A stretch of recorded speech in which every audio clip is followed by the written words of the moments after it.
வாங்க ஃப்ரெண்ட், ஜிஆர்டிக்கு உங்களை அன்புடன் வரவேற்கும். இந்த வாரத்தோட கடைசி பகுதியில் தங்கத்தோட விலை ஒரு கடுமையான சரிவில் காணப்பட்டால் இதற்கு மாறா வெள்ளியோட விலை வரலாற்று உச்சத்தில் காணப்படுவதற்கான காரணம் என்ன? மேலும் சரிய வாய்ப்புகள் பற்றி தெரிஞ்சுக்க நம்ம சேனலை சப்ஸ்கிரைப் பண்ணுங்க. வீடியோக்கு ஒரே ஒரு லைக் போடுங்க. வெள்ளி விலையை பொறுத்த வரைக்கும் 1 கிராம் 226 காணப்பட்டது. கடைசி விலை மாற்றம் 0.226 8 கிராம் 1808 காணப்பட்டது. விலை மாற்றம் 0.1808 காணப்பட்டாலும் கடந்த 5 நாட்களை பொறுத்தவரை சரிவுகள்லாம் போக வெள்ளியோட விலை 16,000 அப்படிங்கிற ஏற்றத்தோட வரலாற்று உச்சத்தில் காணப்படுது.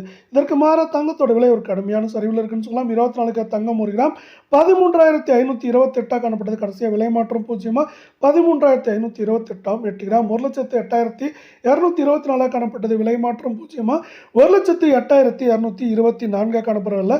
தங்கம் மற்றும் வெள்ளியோட விலை மீண்டும் சரின்னு ஆசைப்பட்டீங்கன்னா நம்ம வீடியோவுக்கு ஒரே ஒரு லைக் போடுங்க.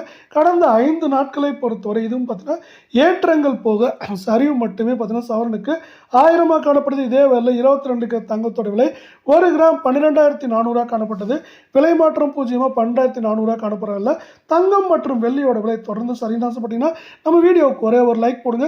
சவரன் விலையை பொறுத்தவரை 99,200 காணப்பட்டது. நம்மளுக்கு விலை மாற்றம் 99,200 காணப்பட்டாலும் கடந்த 5 நாட்களை பொறுத்தவரை நம்மளுக்கு ஒரு நல்ல சரிவில் இருக்குன்னு சொல்லலாம். கடந்த 5 நாட்களில் சவரனுக்கு 920 ரூபாய் அப்படிங்கிற வீழ்ச்சி பாதையில் காணப்படுது.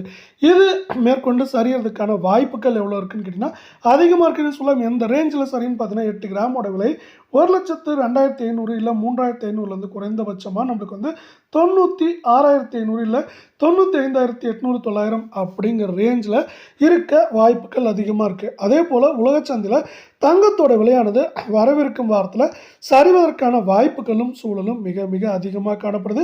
இப்படி வாய்ப்புகள் இருக்கனால இதை சார்ந்த தங்கம் மற்றும் வெள்ளியோட விலை சரிய வாய்ப்புகள் இருக்கவில்லை. இந்த வாரத்தோட முடிவில் மீண்டும் இந்திய பங்குச்சந்தையானது ஆல்மோஸ்ட் 85,000 புள்ளிகளை தொற்றிருக்கவில்லை. அமெரிக்க பங்குச்சந்தையானது 48,000 புள்ளிகளை கடந்து காணப்படுது. இது ரெண்டுமே பார்த்தீங்கன்னா தங்கம் மற்றும் வெள்ளியோட விலைக்கு எதிராகவும் அதே போல் பார்த்தீங்கன்னா தங்கம் மற்றும் வெள்ளியோட விலை சரிவுக்கு முக்கியமான ஆதரவை அளிக்கும் விதமாக உள்ளது.